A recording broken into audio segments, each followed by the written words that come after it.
런던이 발칵 뒤집혔습니다.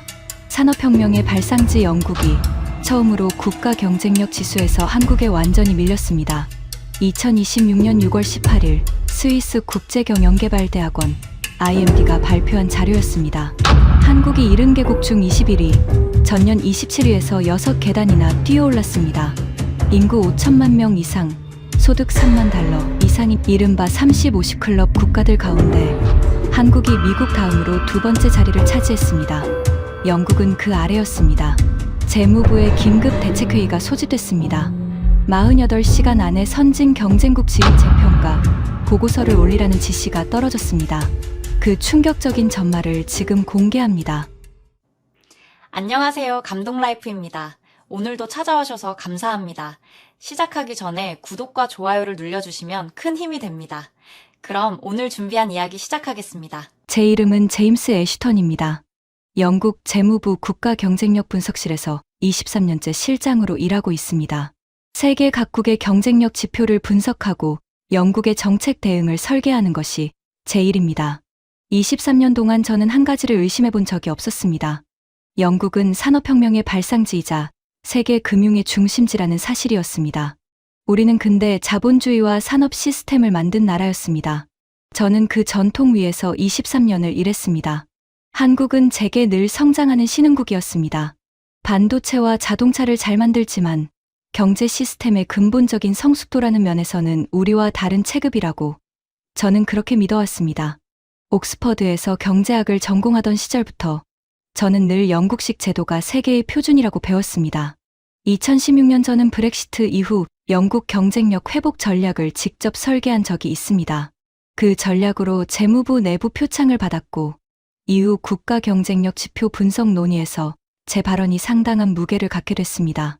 그때부터 저는 국가 경쟁력이란 오랜 시간 축적된 제도와 금융 인프라에서 나온다는 원칙을 세웠습니다. 그 원칙이 오늘 이 회의실까지 저를 데려왔습니다. 2026년 6월 18일 아침 제 책상 화면에 알림이 떴습니다. IMD가 발표한 국가 경쟁력 순위였습니다. 저는 커피를 마시다 말고 화면을 들여다봤습니다. 한국이 21위, 우리보다 위였습니다. 저는 그 순위를 다시 확인했습니다. 잘못 본 게 아니었습니다. 저는 세부 항목을 하나씩 살펴봤습니다. 경제성과 정부 효율성, 기업 효율성, 인프라까지 4개 분야 전체에서 한국의 점수가 고르게 올라 있었습니다. 341개 세부 지표를 종합한 결과였습니다. 저는 그 항목들을 다시 확인하며 이게 단순한 통계적 요행이 아닐 수도 있다는 불안감을 처음으로 느꼈습니다. 재무부 장관실에서 다시 연락이 왔습니다. 이 순위 변동이 일시적인 것인지 아니면 구조적인 전환인지를 판단해야 한다는 지시가 내려왔습니다. 48시간 안에 보고서를 제출하라는 명령이 떨어졌습니다. 23년 경력에서 가장 무거운 임무 중 하나였습니다. 산업혁명의 나라라 믿어온 영국의 지위를 이제 정면으로 검증해야 했습니다. 그것도 30-50 클럽 국가들 사이의 서열까지 비교해야 하는 민감한 보고서였습니다. 저는 런던 시내 재무부 청사로 향했습니다. 아침 안개가 템즈강 위로 낮게 깔려 있었습니다. 출근길 2층 버스가 안개 사이로 천천히 지나가고 있었습니다. 7층 회의실 문을 열자 진한 홍차 냄새가 먼저 밀려왔습니다. 창밖으로 빅벤이 흐린 하늘 위로 솟아 있었습니다. 긴 테이블 위에 낡은 회중시계 하나가 이미 놓여 있었습니다. 그 회중시계의 주인이 조나단 페어팩스였습니다. 영국산업연맹 명예회장, 66세였습니다. 백발에 늘 짙은 회색 핀스트라이프 정장을 입은 그는 대영제국 시절 세계 지도가 새겨진 회중시계를 늘 지니고 다녔습니다. 그 옆에는 영국의 지난 수년간 IMD 상위권 기록표를 인쇄해서 함께 지니고 다녔습니다. 페어팩스는 회의 때마다 그 두 가지를 꺼내 들었습니다. 애슈턴. 페어팩스가 회중시계를 테이블에 탁 내려놓으며 말했습니다. 이 보고서 걱정할 것 없습니다. 저는 자리에 앉으며 그를 바라봤습니다. 설명해 보시죠. 페어팩스가 시계 속 지도를 손끝으로 가리켰습니다. 우리는 근대 경제 시스템 자체를 만든 나라입니다. 지수 하나로 그 지위가 흔들릴 리 없습니다. 이런 순위는 매년 등락이 있기 마련입니다. 그때 회의실 문이 열리고 에밀리 하드캐슬이 들어왔습니다. 재무부 아시아 경제분석관이었습니다. 그녀가 노트북을 열며 조용히 말했습니다. 실장님, 결론 내리시기 전에 먼저 보셔야 할 숫자가 있습니다. 저는 그녀의 표정에서 뭔가 다른 것을 느꼈습니다. 페어팩스는 대수롭지 않다는 듯 기록표를 다시 매만졌습니다. 미리 말씀드리겠습니다. 48시간 뒤, 저는 23년 경력에서 단 한 번도 쓴 적 없는 문장을 보고서에 적었습니다. 우리는 산업혁명을 일으킨 나라, 세계 경쟁력의 기준을 세운 나라라고 믿었습니다. 그런데 임진강에서 마지막까지 진지를 지켰던 사람들의 나라가 이제 그 경쟁력의 기준에서 우리를 앞서고 있습니다. 그 문장에 이르기까지의 이야기를 지금부터 말씀드리겠습니다. 23년 동안 수백 개의 보고서를 써왔지만 이런 문장을 쓰게 될 줄은 그날 아침까지도 상상하지 못했습니다. 페어팩스가 회중시계를 다시 들여다봤습니다. 저는 그 낡은 시계를 바라보며 생각했습니다. 대영 제국 시절의 이 지도가 오늘 이 보고서의 결론을 정말 대신할 수 있을까? 에밀리가 노트북 화면을 저에게 돌렸습니다. 첫 번째 데이터가 화면에 떠올랐습니다. 페어팩스가 회중시계를 다시 매만지며 말을 이었습니다. 숫자 하나로 판단하면 안 됩니다. 우리가 보는 건 200년의 축적입니다. 저는 그 말을 들으며 창밖을 바라봤습니다. 템즈강 위로 아침 안개가 조금씩 걷히고 있었습니다. 페어팩스가 넥타이를 고쳐매며 계속했습니다. 첫 번째입니다. 페어팩스가 손가락을 하나 폈습니다. 산업혁명 전통입니다. 근대 공장제, 증기기관, 자유무역 체제까지 우리가 세계에 준 유산입니다. 한 해의 지수 변동으로 그 유산이 흔들릴 일이 없습니다. 저는 그 말을 반박하기 어려웠습니다. 영국이 근대 산업 시스템의 발상지라는 건 실제로 부인할 수 없는 사실이었습니다. 저는 홍차잔을 손에 쥔 채 고개를 끄덕였습니다. 일리 있는 지적입니다. 제가 말했습니다. 페어팩스가 만족스러운 표정을 지었습니다. 하지만 그 순간에도 저는 뭔가 걸리는 게 있었습니다. 산업혁명 전통이라는 말은 지난 23년간 제가 회의 때마다 자연스럽게 받아들여온 전제였습니다. 그런데 그 전통이라는 것이 오늘의 순위 변동과 정확히 어떤 관계에 있는지 저는 그때까지 깊이 따져본 적이 없었습니다. 두 번째입니다. 페어팩스가 손가락을 하나 더 폈습니다. 금융허브입니다. 런던은 여전히 세계 금융의 중심지 중 하나입니다. 우리 자본시장의 깊이와 규제 체계는 수백 년간 축적된 신뢰 위에 서 있습니다. 이런 인프라는 몇 년 만에 따라잡을 수 없습니다. 그는 자신 있는 얼굴이었습니다. 이 말도 사실이었습니다. 런던 금융시장의 규모와 역사는 세계적으로 인정받는 부분이었습니다. 페어팩스가 회중시계를 다시 만지작거리며 덧붙였습니다. 제가 젊었을 때 시티 오브 런던에서 처음 일을 시작했습니다. 그때부터 지금까지 전 세계 자본이 위기 때마다 런던으로 몰려드는 걸 지켜봤습니다. 그 신뢰가 지금도 우리 경제 전체를 떠받치고 있습니다. 저는 그 말을 들으며 고개를 끄덕였습니다. 런던 금융시장의 깊이 자체는 부인할 수 없는 사실이었습니다. 세 번째입니다. 페어팩스가 기록표를 탁 눌렀습니다. 정부의 율성입니다. 우리 관료제와 법치주의 전통은 수백 년간 다져진 것입니다.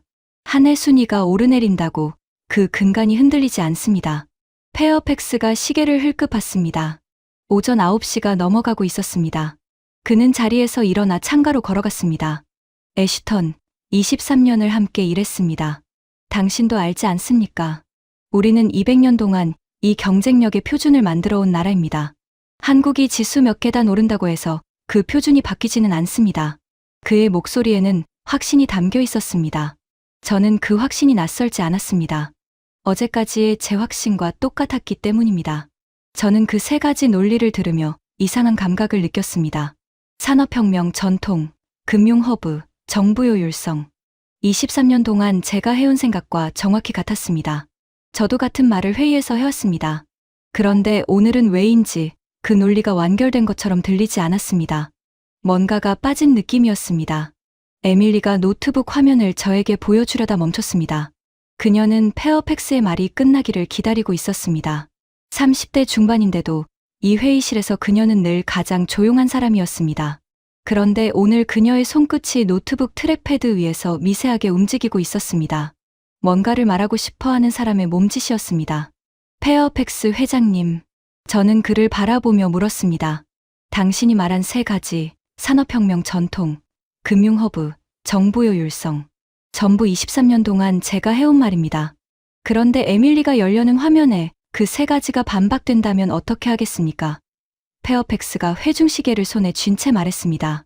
반박될 게 없습니다. 역사가 말합니다. 저는 고개를 끄덕였습니다. 맞습니다. 그럼 들어봅시다. 페어팩스 옆에 앉아있던 신입 애널리스트가 노트북을 열었습니다. LSE를 갓 졸업한 신입인 듯했습니다. 감색 재킷에 안경을 쓴 그는 페어팩스를 바라보지 않고 화면만 들여다보고 있었습니다. 저는 그것을 알아챘습니다. 아직 아무 말도 하지 않은 사람이었습니다.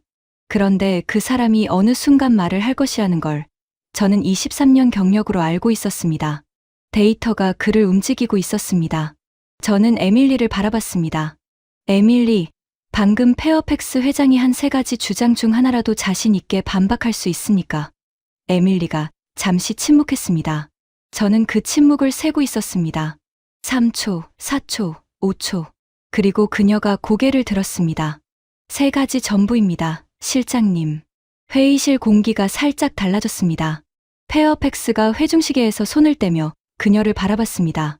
처음으로 날카로운 눈빛이었습니다. 1라운드 시작하겠습니다. 에밀리가 노트북을 열며 말했습니다. 페어팩스가 회중시계에서 손을 뗐습니다. 완전히 떼지는 않았습니다. 여전히 시계 근처에 손가락을 얹은 채였습니다. 저도 화면을 바라봤습니다.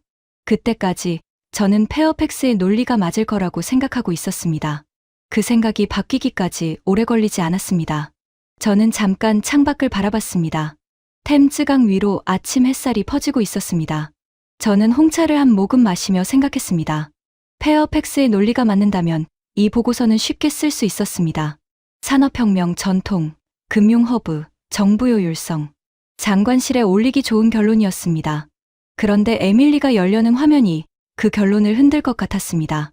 저는 그 예감을 애써 누르며 화면을 바라봤습니다. 아직 꺼내지 않은 숫자가 있습니다. 에밀리가 조용히 말했습니다. 이게 진짜 무서운 겁니다.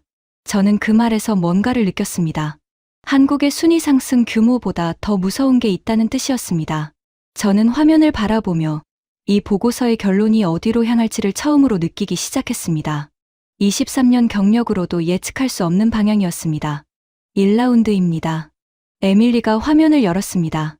일시적 반등론부터 보겠습니다. 시계가 오전 9시 반을 넘어가고 있었습니다. 창밖으로 템즈강 위로 아침 햇살이 조금씩 회의실 안까지 들어오고 있었습니다. 테이블 위 홍차잔에서 김이 가늘게 피어오르고 있었습니다. 화면에 IMD 발표 자료가 떴습니다.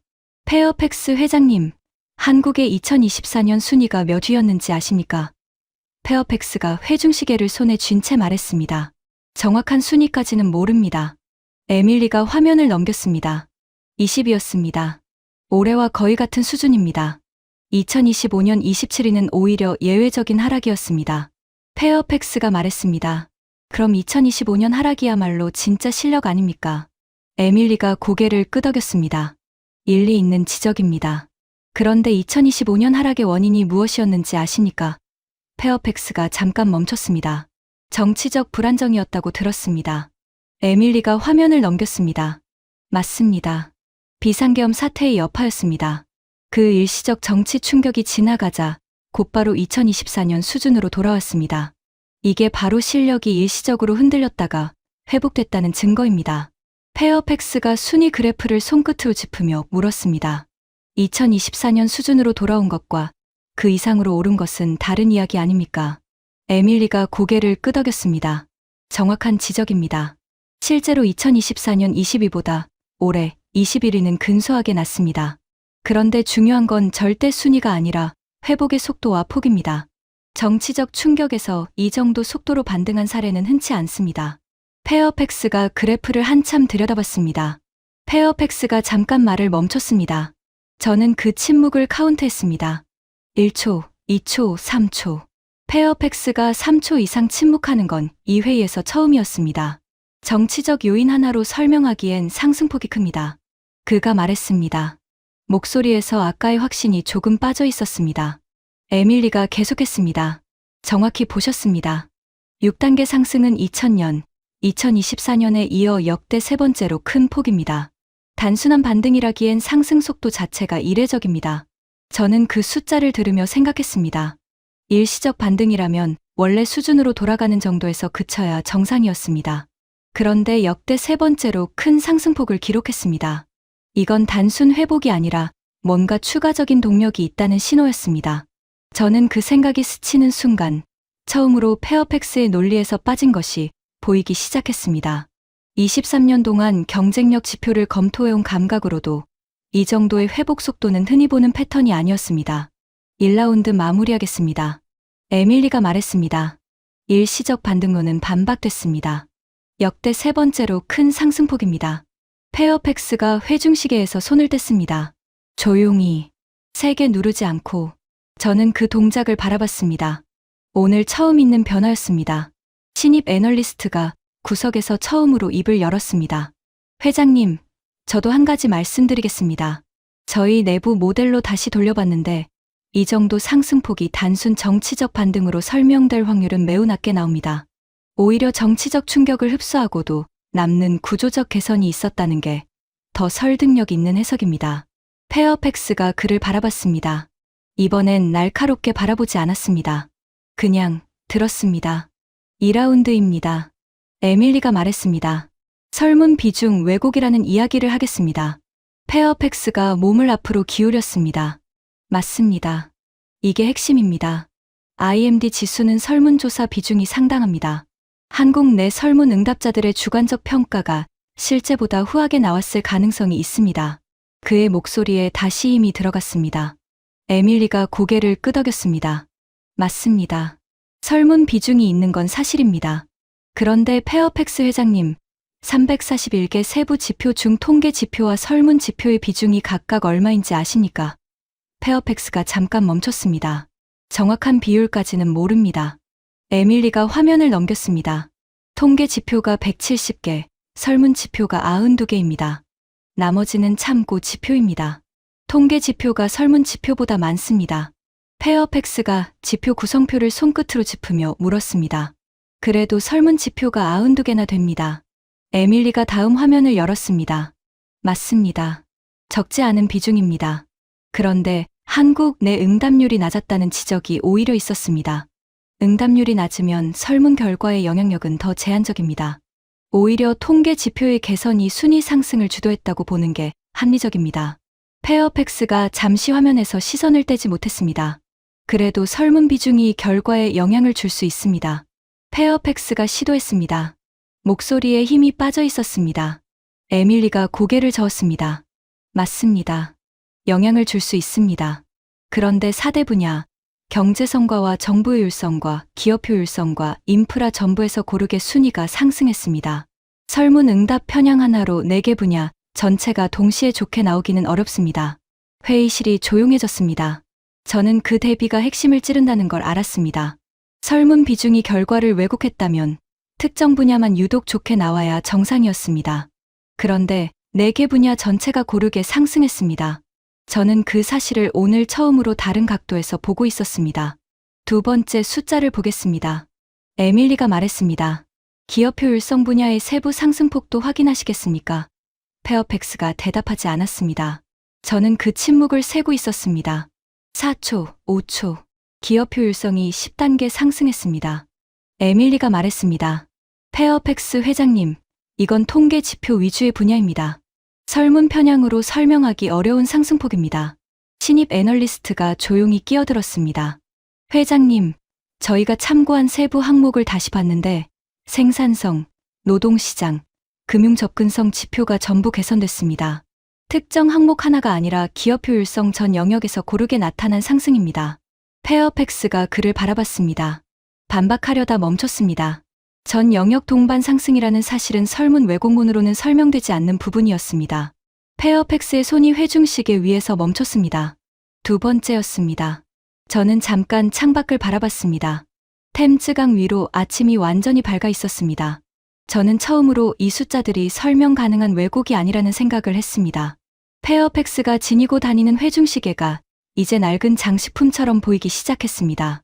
그 시계가 틀렸다는 게 아니었습니다. 다만 대영제국 시절의 지도가 오늘의 숫자를 설명해주지는 못했습니다. 2라운드 마무리하겠습니다. 저는 말했습니다. 일시적 반등론은 반박됐습니다. 역대 세 번째 상승폭입니다. 설문 왜곡론도 흔들립니다. 통계 지표 위주 분야의 상승이 그 증거입니다. 페어팩스, 아직 반박할 논리가 있습니까? 페어팩스가 회중시계를 다시 매만졌습니다. 그의 손끝이 아까보다 눈에 띄게 느려져 있었습니다. 30, 50 클럽 기준 자체가 임의적이라는 이야기가 남아 있습니다. 저는 고개를 끄덕였습니다. 3라운드에서 보겠습니다. 저는 복도로 잠깐 나왔습니다. 에밀리가 홍차 2잔을 들고 따라 나왔습니다. 복도 창밖으로 런던 시내가 내려다 보였습니다. 2층 버스와 택시들이 아침 도로를 가득 채우고 있었습니다. 실장님, 페어팩스 회장이 흔들리고 있습니다. 저는 고개를 끄덕였습니다. 알고 있어. 그런데 아직 30, 50 클럽 기준 논리가 남아 있어. 그 기준 자체가 임의적이라는 그 논리. 에밀리가 찻잔을 두 손으로 감싸 쥐며 말했습니다. 3라운드에 준비돼 있습니다. 저는 런던의 흐린 하늘을 바라봤습니다. 구름 사이로 해가 희미하게 비치고 있었습니다. 다시 회의실로 돌아왔습니다. 페어팩스가 자리에 다시 앉아 있었습니다. 회중시계를 만지작거리며 저를 기다리고 있었습니다. 3라운드입니다. 에밀리가 말했습니다. 30, 50 클럽 기준 이야기를 하겠습니다. 페어팩스가 몸을 앞으로 기울였습니다. 맞습니다. 이게 핵심입니다. 인구 5천만, 소득 3만 달러라는 기준 자체가 임의적입니다. 다른 기준으로 자르면 결과가 달라질 수 있습니다. 에밀리가 고개를 끄덕였습니다. 맞습니다. 어떤 분류 기준이든 어느 정도 임의성은 있습니다. 그런데 페어팩스 회장님, 이 클럽에 속한 나라가 정확히 몇 개국인지 아십니까? 페어팩스가 잠깐 멈췄습니다. 정확한 숫자까지는 모릅니다. 에밀리가 화면을 넘겼습니다. 7개국입니다. 미국, 한국, 영국, 일본, 독일, 프랑스, 이탈리아. 한국이 그중 미국 다음 2번째입니다. 나머지 5개 선진국을 전부 제친 겁니다. 페어팩스가 국가 명단을 손끝으로 훑으며 물었습니다. 인구나 소득 기준을 조금만 조정해도 이 명단이 달라지지 않겠습니까? 에밀리가 다음 화면을 열었습니다. 물론 경계선 근처의 나라 한둘은 들어오거나 빠질 수 있습니다. 그런데 미국, 영국, 일본, 독일, 프랑스, 이탈리아라는 핵심 선진국 그룹은 어떤 합리적인 기준을 적용해도 거의 그대로 유지됩니다. 그 안에서 한국이 2위라는 결과는 기준을 조금 바꾼다고 뒤집히지 않습니다. 페어팩스가 잠시 말을 잃었습니다. 기준을 다르게 잡으면 순위가 바뀔 수 있습니다. 페어팩스가 시도했습니다. 목소리에 힘이 빠져 있었습니다. 에밀리가 고개를 저었습니다. 맞습니다. 기준에 따라 세부 순위는 달라질 수 있습니다. 그런데 어떤 합리적인 기준으로 잘라도 한국이 영국, 일본, 독일, 프랑스, 이탈리아를 동시에 앞선다는 결과 자체는 잘 바뀌지 않습니다. 5개국을 동시에 앞서는 게 우연이라고 보기는 어렵습니다. 저는 그 숫자를 들으며 생각했습니다. 기준 하나가 임의적이라는 지적은 타당했습니다. 하지만 그 기준 안에서 5개의 전통 선진국을 동시에 앞섰다면 그건 기준의 문제가 아니라 실질적인 격차의 문제였습니다. 저는 그 생각이 스치는 순간 처음으로 페어팩스의 논리에서 빠진 것이 보이기 시작했습니다. 3라운드 마무리하겠습니다. 저는 말했습니다. 30, 50 클럽 기준론도 흔들립니다. 5개국 동시 추월이 그 증거입니다. 페어팩스, 아직 남은 게 있습니까? 페어팩스가 오랫동안 대답하지 않았습니다. 저는 그 침묵을 셌습니다. 5초, 10초. 그가 조용히 말했습니다. 그래도 이 상승세가 앞으로도 이어질지는 아직 지켜봐야 합니다. 처음으로 방어적인 논리였습니다. 4라운드입니다. 에밀리가 말했습니다. 향후 전망을 함께 보겠습니다. 화면에 새 표가 떴습니다. 페어팩스 회장님, 한국의 지난 10년간 IMD 순위 추이가 어떤 방향이었는지 아십니까? 페어팩스가 계산을 시도하다 멈췄습니다. 저도 암산으로 따라가다 멈췄습니다. 등락은 있었지만 전반적으로 상승 추세였습니다. 에밀리가 말했습니다. 2025년의 하락도 정치적 일의 상황이었고 그걸 제외하면 꾸준히 개선돼 왔습니다. 이 추세가 이어진다면 다음 조사에서 한국이 더 상승할 가능성도 있습니다. 페어팩스가 낮은 목소리로 말했습니다. 아직 확정된 미래는 아닙니다. 에밀리가 고개를 끄덕였습니다. 맞습니다. 아직 확정은 아닙니다. 그런데 이미 10년 가까이 같은 방향으로 움직여온 추세가 갑자기 방향을 바꿀 이유가 있을까요? 페어팩스가 회중시계를 만지작거리며 계산기를 꺼내 두드렸습니다. 숫자를 몇 번이나 다시 입력했습니다. 저는 그 손끝이 아까보다 느려졌다는 걸 알아챘습니다. 회장님, 저는 조용히 물었습니다. 지금 계산기로 무엇을 확인하고 계십니까? 페어팩스가 계산기를 내려놓았습니다. 잠시 대답하지 않았습니다. 지난 10년간 우리와 한국의 순위 격차 변화를 다시 돌려보고 있었습니다. 그가 말했습니다. 결과가 어떻게 나왔습니까? 페어팩스가 화면을 보며 낮게 말했습니다. 생각보다 격차가 더 좁혀져 있었습니다. 회의실에 짧지만 무거운 침묵이 흘렀습니다. 회의실이 조용해졌습니다. 저는 그 역설이 핵심을 찌른다는 걸 알았습니다. 우리는 산업혁명의 나라라는 자부심으로 스스로를 지켜왔습니다. 그런데 실질적인 경쟁력을 구성하는 지표들에서 격차가 좁혀지는 게 아니라 점점 벌어지는 방향으로 가고 있었습니다. 23년 경력에서 한 번도 마주해 본 적 없는 구도였습니다. 도미노 시나리오를 보겠습니다. 에밀리가 다음 화면을 열었습니다. 이 흐름이 이어지면 무슨 일이 벌어지는지입니다. 첫 번째, 한국의 상승 추세가 이어지면 30-50 클럽, 50 클럽 내 격차가 더 벌어집니다.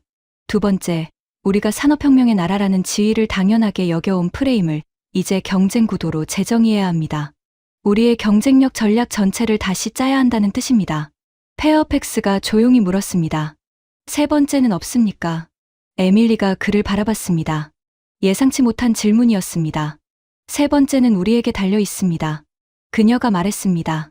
지금 이 결과를 위기로만 볼 것인지 아니면 우리 경쟁력을 다시 점검할 계기로 삼을 것인지 그 선택에 따라 그림이 달라질 수 있습니다. 페어팩스가 처음으로 고개를 끄덕였습니다. 반박이 아니라 동의의 끄덕임이었습니다. 신입 애널리스트가 다시 입을 열었습니다. 회장님, 이건 단순히 순위 하나가 바뀌는 문제가 아닙니다. 우리가 선진 경쟁국이라는 정체성을 어떻게 정해왔는지 그 자체가 흔들리는 겁니다. 페어팩스가 창밖을 바라봤습니다. 템즈강이 완전히 밝아 있었습니다. 그는 오랫동안 말이 없었습니다. 이틀 동안 처음으로 그의 시선이 회중시계가 아니라 창밖 어딘가 먼 곳을 향해 있었습니다. 아직 하나가 더 남았습니다. 에밀리가 조용히 말했습니다. 이건 숫자가 아닙니다. 페어팩스가 그녀를 바라봤습니다. 뭡니까? 에밀리가 다른 폴더를 열었습니다. 사람입니다. 저는 그 말을 들으며 잠깐 창가로 걸어갔습니다. 런던의 흐린 하늘이 유리창 너머로 보였습니다. 저는 그 하늘을 바라보며 23년 경력에서 처음으로 다른 질문을 해봤습니다. 우리가 산업혁명의 나라라 믿어온 그 자부심이 정말 우리가 서 있어야 할 자리였는가? 저는 그 질문을 스스로에게 던지며 지난 23년을 되짚어봤습니다. 산업혁명의 전통을 자랑스러워하는 동안 저는 늘 한국을 뒤따라오는 신흥국으로만 봐왔습니다. 같은 무대에서 함께 경쟁할 수 있는 상대라는 생각은 해본 적이 없었습니다. 그런데 오늘 이 회의실에서 그 생각 자체가 조금씩 다른 모양으로 보이기 시작했습니다. 에밀리가 노트북을 잠시 덮었습니다. 화면 대신 우리를 바라봤습니다. 실장님, 페어팩스 회장님, 숫자 이야기는 여기까지 하고 제 이야기를 잠깐 드려도 되겠습니까? 회의실이 조용해졌습니다. 저는 그녀의 목소리에서 평소와 다른 떨림을 느꼈습니다. 5년 동안 이 회의실에서 그녀가 자기 이야기를 꺼낸 적은 한 번도 없었습니다. 제 할아버지는 글로스터셔 연대 소속 병사였습니다. 에밀리가 말했습니다. 1951년 4월 임진강 전투에 참전하셨습니다. 그때 할아버지 나이 22이었습니다. 페어팩스가 그녀를 바라봤습니다. 회중시계를 쥔 손이 테이블 위에서 멈춰 있었습니다. 할아버지는 원래 브리스톨의 작은 마을 출신이었습니다. 에밀리가 계속했습니다. 징집으로 입대하셨고 한국으로 파병된다는 소식을 들었을 때 그 나라가 지도 어디에 있는지도 잘 모르셨다고 합니다. 그저 명령에 따라 배를 타고 몇 주를 항해해 낯선 땅에 도착하셨습니다. 부산항에 처음 내렸을 때 전쟁으로 폐허가 된 거리를 보며 이곳이 얼마나 힘든 싸움이 될지 직감하셨다고 합니다. 할아버지의 부대는 235고지를 지키라는 명령을 받았습니다. 에밀리가 계속했습니다. 중공군 수만 명이 밀려오는 상황에서 대대급 병력으로 사흘 밤낮을 버텨야 했습니다. 할아버지는 그 사흘을 평생 잊지 못할 시간이었다고 하셨습니다. 포탄이 쉴 새 없이 떨어지는 와중에도 동료들과 참호 속에서 서로의 안부를 확인하며 버텼다고 하셨습니다. 탄약과 식량이 바닥나던 순간에도 후퇴 명령이 내려오지 않았습니다. 에밀리가 말했습니다. 그 자리를 지켜야 유엔군 전체가 안전하게 철수할 시간을 벌 수 있었기 때문입니다. 할아버지는 마지막 날 자신이 살아서 돌아갈 거라 생각하지 않으셨다고 했습니다. 그녀가 잠시 숨을 골랐습니다. 목소리가 약간 갈라졌습니다. 결국 부대는 포위됐고 대부분이 전사하거나 포로로 잡혔습니다. 에밀리가 말했습니다. 할아버지는 포로로 잡혀 2년 넘게 수용소 생활을 하셨습니다. 그런데 그 사흘간의 저항 덕분에 유엔군 주력은 안전하게 재정비할 시간을 벌었습니다. 그 전투 이후 부대는 글로리어스 글로스터스라는 명예로운 이름을 얻었습니다. 회의실 안에 낮은 정적이 흘렀습니다. 페어팩스의 손가락이 회중식의 표면 위에서 미세하게 움직였습니다. 할아버지는 수용소에서 풀려나 귀국하신 뒤에도 그 사흘의 기억을 쉽게 입 밖에 내지 못하셨다고 에밀리가 덧붙였습니다. 함께 싸웠던 전우들 중 상당수가 그 고지에서 혹은 포로 수용소에서 목숨을 잃었기 때문입니다. 할아버지는 매년 4월이면 하루 종일 말없이 창밖만 바라보셨고 가족들은 그날이 무슨 날인지 오랫동안 여쭤보지 못했다고 합니다. 그 수첩 안에는 짧은 문장들이 적혀 있었는데 대부분이 전우들의 이름과 마지막으로 나눈 말들이었다고 에밀리는 조용히 말했습니다. 저는 그 이야기를 들으며 페어팩스의 회중시계를 다시 바라봤습니다. 그가 오랫동안 자랑스럽게 지니고 다니던 그 시계가 이 순간 완전히 다른 무게로 놓여 있었습니다. 페어팩스 회장님, 에밀리가 그를 바라보며 말했습니다. 할아버지는 늘 말씀하셨습니다. 그 사흘 동안 지킨 건 고지 하나가 아니라 그 뒤에 있던 사람들이 다시 일어설 시간이었다고. 그런데 언제부턴가 우리는 그 사실을 잊고 한국을 그저 도움을 받던 나라로만 기억해온 것 같습니다. 페어팩스가 낮은 목소리로 물었습니다. 할아버님 성함이 어떻게 되십니까? 에밀리가 그를 바라봤습니다. 예상치 못한 질문이었습니다. 토머스 하드캐슬입니다. 그녀가 대답했습니다. 페어팩스가 잠시 침묵하다 말했습니다. 제 삼촌도 같은 시기에 한국에서 복무했습니다. 이 이야기를 들으니 처음으로 남의 이야기 같지가 않습니다. 회의실 안의 공기가 한층 더 무거워졌습니다.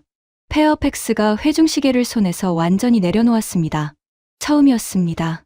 그의 어깨가 미세하게 내려앉는 것이 보였습니다. 저는 그 이야기를 전혀 몰랐습니다. 그가 낮게 말했습니다. 신입 애널리스트가 고개를 숙이고 있었습니다. 눈가가 붉어져 있는 것이 보였습니다. 저는 아무 말도 하지 않았습니다. 사진 한 장 없이도 에밀리의 이야기가 그날 회의실에서 가장 무거운 자료가 되고 있었습니다. 저는 할아버지의 그 사흘을 직접 보지 못했습니다. 에밀리가 말했습니다. 제가 태어나기 한참 전 이야기니까요. 그런데 이상하게도 이번 순위 자료를 다시 들여다볼 때마다 어떤 감정이 올라옵니다. 우리가 여전히 앞서 있다고 믿어온 자부심과 그 나라를 그저 뒤처진 나라로만 봐온 제 자신에 대한 부끄러움이 동시에 옵니다. 그녀의 손끝이 노트북 가장자리를 가만히 누르고 있었습니다.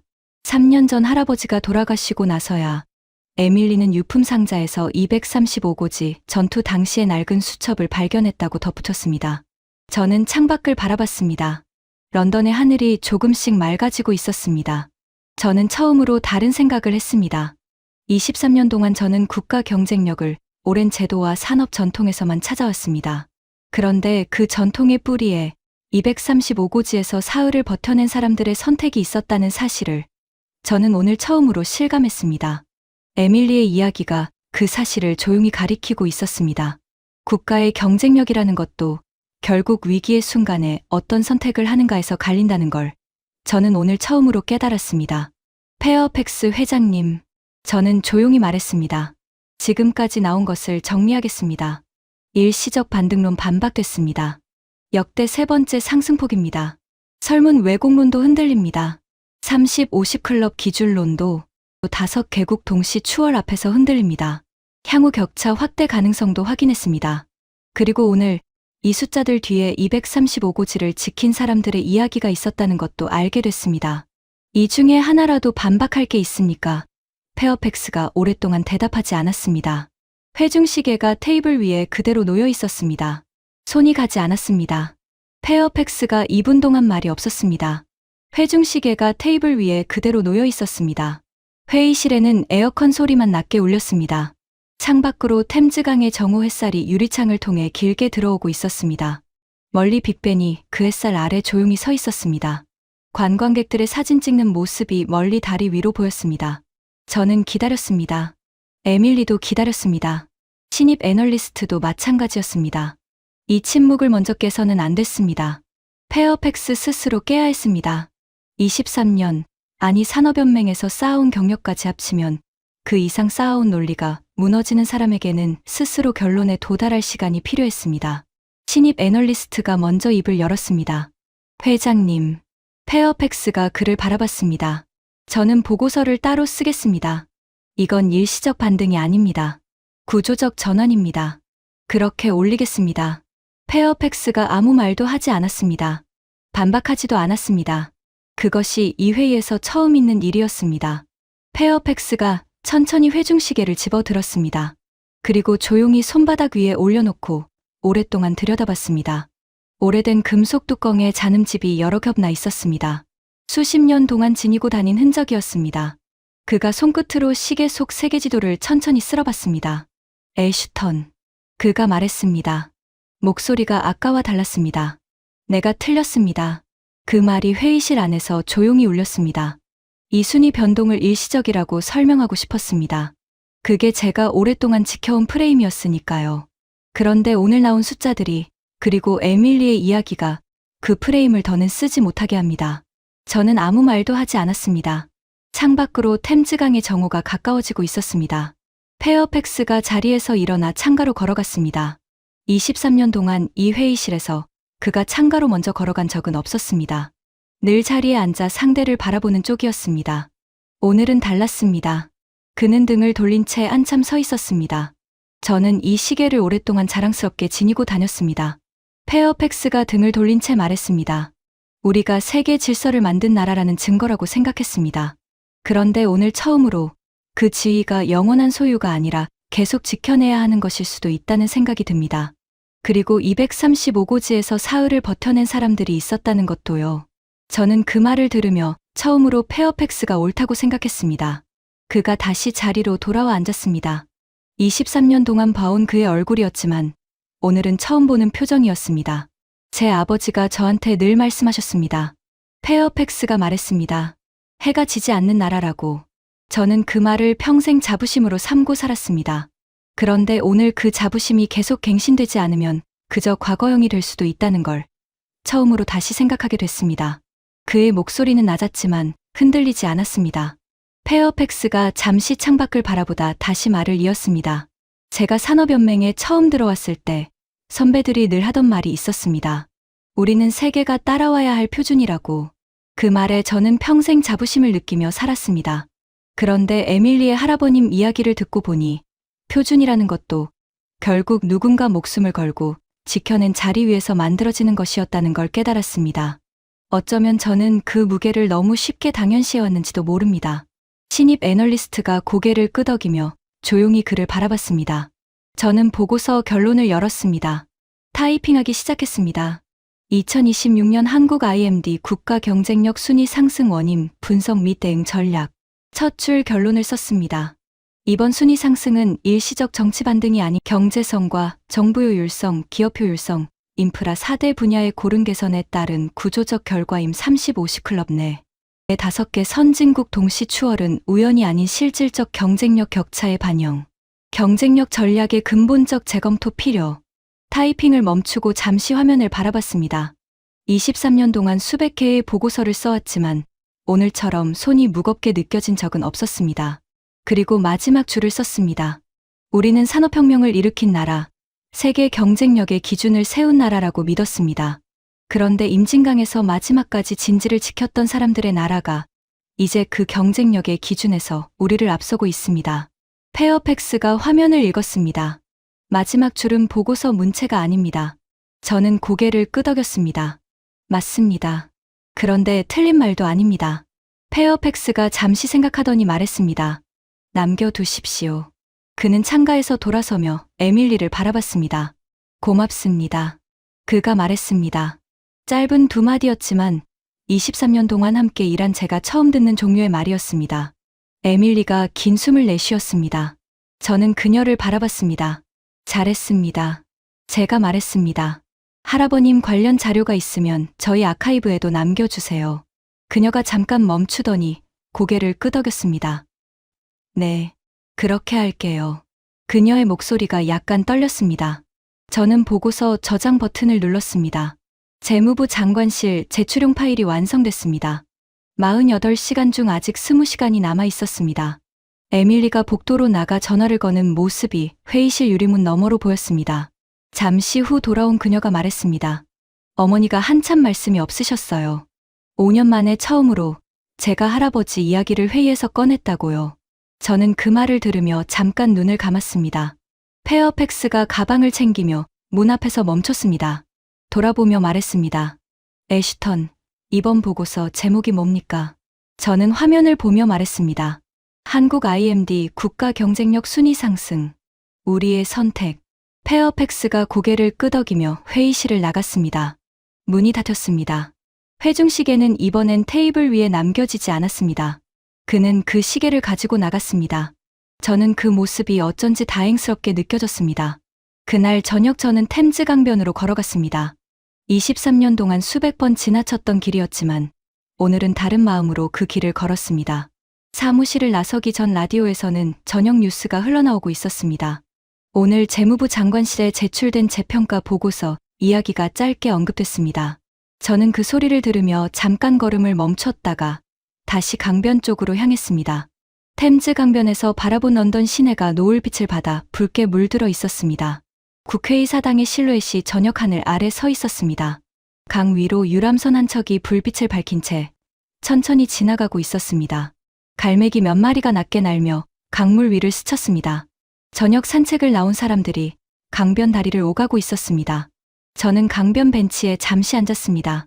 가로등이 하나둘 켜지며 강물 위에 노란 빛을 들이우고 있었습니다. 23년 전 이 도시에서 이 일을 시작했을 때의 제 모습이 잠깐 겹쳐 보이는 것 같았습니다. 그때 저는 산업혁명의 나라가 경쟁력의 영원한 기준이라고 믿었습니다. 오늘 저는 그 믿음이 절반은 맞고 절반은 좁았다는 걸 깨달았습니다. 경쟁력의 기준은 하나로 고정된 게 아니라 계속 다시 증명해야 하는 것이었습니다. 멀리 동쪽 하늘 너머로 해가 지고 있었습니다. 저는 그 방향이 아시아라는 걸 알고 있었습니다. 임진강. 에밀리의 할아버지가 75년 전 사흘을 버텨냈던 그 고지가 저 대륙 너머 어딘가에 있었습니다. 1951년 그 고지에서 흘린 땀이 오늘 이 보고서의 가장 중요한 문장을 만들어냈습니다. 페어팩스에게서 문자가 왔습니다. 애쉬턴, 보고서 마지막 줄 살려줘서 고맙습니다. 오늘 밤 이 시계를 다시 걸어볼 생각입니다. 이번엔 다르게 보일 것 같습니다. 저는 그 문자를 읽고 휴대폰을 주머니에 넣었습니다. 수십 년 동안 자부심의 상징이었던 시계가 오늘부터 다른 의미를 갖게 될 것 같았습니다. 그가 그 시계를 완전히 버리지 않았다는 사실이 오늘 하루의 무게를 가장 잘 보여주는 것 같았습니다. 에밀리에게서도 문자가 왔습니다. 실장님, 어머니가 오늘 저녁 오랜만에 할아버지 사진첩을 꺼내서 저한테 보여주셨어요. 235고지 수첩도 다시 찾았습니다. 저는 그 문자를 2번 읽었습니다. 제 평가 보고서 하나가 한 가족의 오래된 기억을 다시 꺼내게 만들 줄은 이 일을 시작했을 때는 상상하지 못했습니다. 저는 23년 경력을 돌아봤습니다. 세계 각국의 경쟁력 지표를 분석하고 영국의 정책 대응을 설계하는 일을 해왔습니다. 그런데 오늘 가장 중요한 지표는 통계가 아니라 사람에게서 나왔습니다. 참전 용사의 손녀가 굳어있던 우리의 산업혁명 우위 프레임을 다시 들여다보게 만들었습니다. 저는 오늘 페어팩스가 회중시계를 손바닥 위에 올려놓고 오랫동안 들여다보던 모습을 다시 떠올렸습니다. 23년 동안 한 번도 본 적 없는 표정이었습니다. 사람이 오랫동안 지켜온 믿음 하나를 내려놓는 순간이 얼마나 무거운지 저는 오늘 옆에서 직접 지켜봤습니다. 그리고 그 무게를 견뎌낸 사람이 결국 더 단단해진다는 것도 함께 봤습니다. 저는 처음 이 일을 시작했을 때를 떠올렸습니다. 24, 갓 대학원을 졸업하고 재무부에 들어왔을 때였습니다. 그때 선배들이 늘 하던 말이 있었습니다. 우리는 세계가 따라와야 할 표준이라고. 저는 그 말을 한 번도 의심해 본 적이 없었습니다. 오늘까지는요. 이제 저는 그 말을 조금 다르게 이해하게 됐습니다. 표준이라는 건 한 번 세우면 영원한 게 아니라 매 순간 다시 증명해야 하는 것이었습니다. 1951년 영국의 젊은 병사들은 235고지에서 사흘 밤낮을 버티며 유엔군 전체가 재정비할 시간을 벌었습니다. 그로부터 75년이 흐른 지금 그 도움을 받았던 나라는 IMD 국가 경쟁력 지수에서 영국을 포함한 5개 선진국을 동시에 앞질렀습니다. 30-50 클럽 국가 중 미국 다음 2번째 자리였습니다. 6단계라는 역대 3번째로 큰 상승폭이었습니다. 저는 그 75년의 시간을 하나씩 다시 떠올렸습니다. 1951년 235고지에서 마지막까지 참호를 지키던 젊은 병사들의 모습과 오늘 발표된 순위 데이터가 제 머릿속에서 겹쳐졌습니다. 그 사이에 시간을 채운 건 결국 사람들의 선택이었습니다. 물러서지 않고 자리를 지킨 선택과 그 도움을 받은 자리에서 다시 일어서기를 포기하지 않았던 선택. 그 두 가지가 만나 오늘의 순위를 만들어냈다고 저는 생각했습니다. 저는 강변을 떠나기 전 마지막으로 한 번 더 도시를 돌아봤습니다. 어둠이 완전히 내려앉자 런던의 불빛들이 하나둘 켜지며 도시 전체를 수놓았습니다. 국회의사당의 시계탑이 조명을 받아 은은하게 빛나고 있었습니다. 저는 그 불빛을 바라보며 생각했습니다. 1951년 한 청년이 235고지 참호의 몸을 웅크렸던 그 순간이 오늘 이렇게 멀리까지 이어졌다고. 그 사실이 우리의 자부심을 덜어내는 게 아니라 오히려 다른 방식으로 채워준다는 걸 저는 오늘 처음으로 깨달았습니다. 우리는 산업혁명을 일으킨 나라, 세계 경쟁력의 기준을 세운 나라라고 믿었습니다. 그런데 임진강에서 마지막까지 진지를 지켰던 사람들의 나라가 이제 그 경쟁력의 기준에서 우리를 앞서고 있습니다. 그 사이 75년 동안 사흘의 저항이 헛되지 않도록 다시 일어서기를 포기하지 않았던 사람들이 있었습니다. 그 사람들이 오늘 이 순위를 만들었습니다. 이 이야기를 주변의 소중한 분들께 꼭 전해 주십시오. 댓글에 대한민국 파이팅을 남겨주시면 이 채널이 계속될 수 있는 가장 큰 힘이 됩니다. 지금까지 감동 라이프였습니다. 감사합니다.